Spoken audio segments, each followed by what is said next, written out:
سے آج کا پہلا مفصل نشریہ۔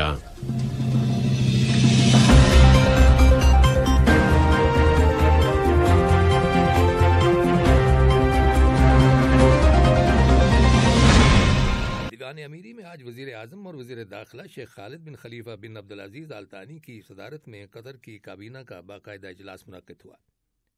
اجلاس کے آغاز میں کابینہ نے بیجنگ کے دورے کے دوران صاحب اسم امیر شیخ تمیم بن حمد آل ثانی کی چین کے صدر شی جن پنگ کے ساتھ ملاقات کے نتائج کا خیر مقدم کیا۔ کابینہ نے قطر اور جمہوریہ سینیگال کے درمیان ثقافتی معاہدے اور دونوں ملکوں کے مابین کھیلوں میں تعاون کے ایک MOU کی توثیق کی۔ کابینہ نے سن 2014 کے قانون نمبر 73 کی کچھ شقوں میں ترمیم کرنے کی بھی منظوری دی۔ اس قانون کا تعلق فیول اسٹیشنوں اور گوداموں کی نگرانی کے لیے مستقل کمیٹی کے قیام سے ہے۔ کابینہ نے کرونا وائرس سے متعلق احتیاطی تدابیر میں چند تبدیلیوں کا اعلان بھی کیا ہے، جن کے مطابق آئندہ ہفتے کے دن سے زیادہ تر آؤٹ ڈورز میں لوگوں کو ماسک پہننے کی ضرورت نہیں ہوگی۔ تاہم کابینہ نے تمام قطری شہریوں، یہاں پر مقیم غیر ملکی باشندوں اور وزٹرز کے لیے کلوزڈ پبلک پلیسز پر ماسک پہننا لازمی قرار دیا ہے۔ البتہ اوپن پبلک پلیسز پر سوائے مخصوص حالات میں ماسک پہننے کی ضرورت نہیں ہوگی۔ نائب وزیر اعظم اور وزیر خارجہ شیخ محمد بن عبد الرحمن آل ثانی سے آج صبح قطر کے دورے پر آئے ہوئے بھارت کے وزیر خارجہ سبرامنیم جے شنکر نے ملاقات کی، جس کے دوران دو طرفہ تعلقات اور انہیں فروغ دینے کے وسائل زیر بحث آئے اور مختلف بین الاقوامی معاملات، خاص طور پر اس خطے کی تازہ ترین صورتحال کا جائزہ لیا گیا۔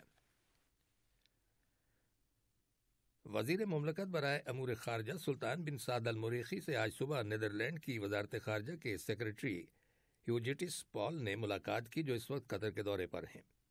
ملاقات میں دونوں ملکوں کے تعلقات کا جائزہ لیا گیا اور انہیں مزید فروغ دینے کے وسائل زیر بحث آئے۔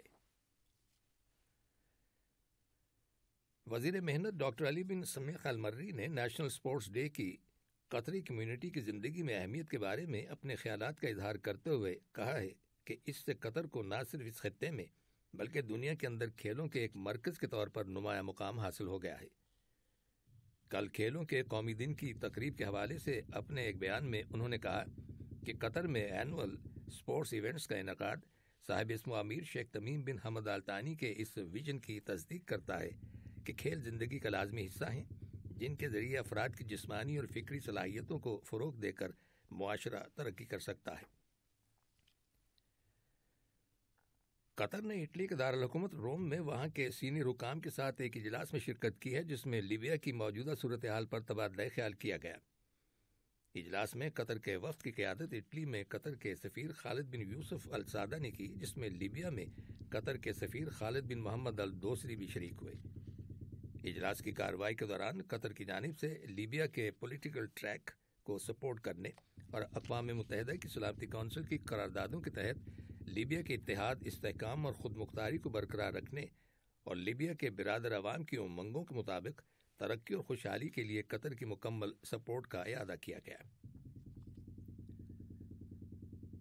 قطر کے ہلال احمر سوسائٹی QRCS نے کویت کے ہلال احمر سوسائٹی QRCS کے تعاون سے بنگلہ دیش میں پناہ گاہوں اور ہیلتھ کیئر سروسز کو بہتر بنانے کے لیے ایک پروجیکٹ شروع کیا ہے۔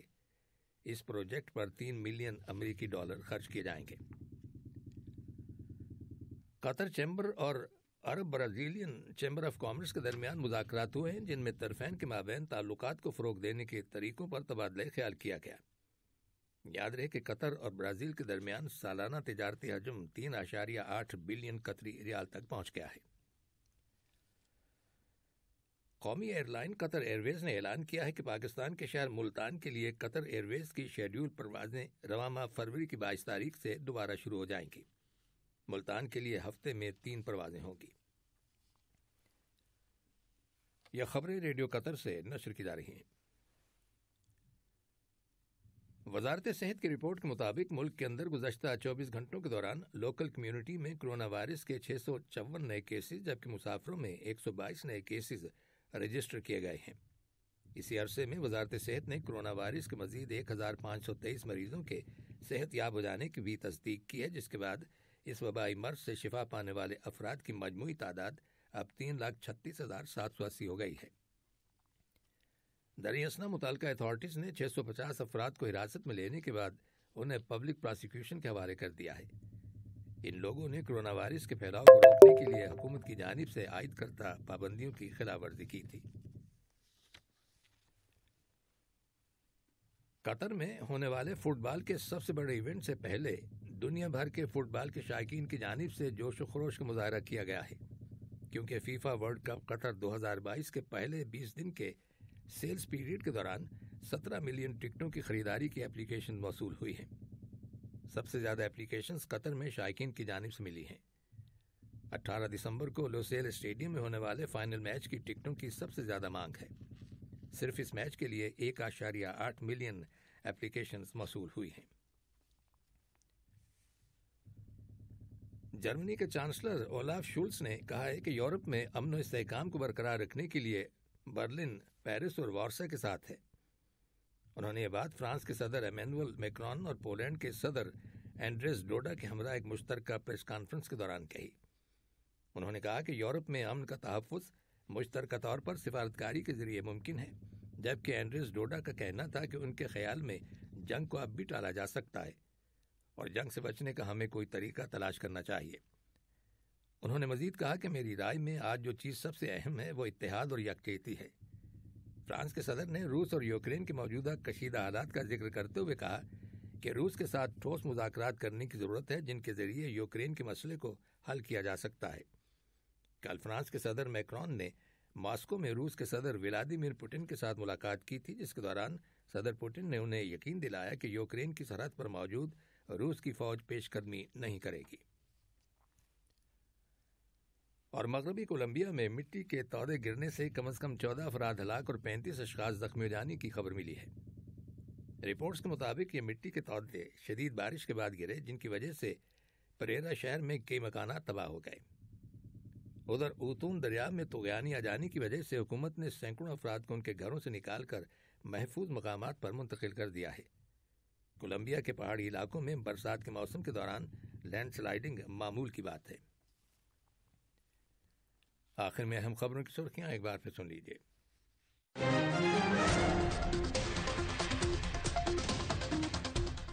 صاحب اسم امیر کو عوامی جمہوریہ کانگو کے صدر کی جانب سے ایک تحریری پیغام موصول ہوا ہے اور آج صبح صاحب اسم امیر سے جمہوریہ سلووینیا کے وزیر خارجہ نے ملاقات کی۔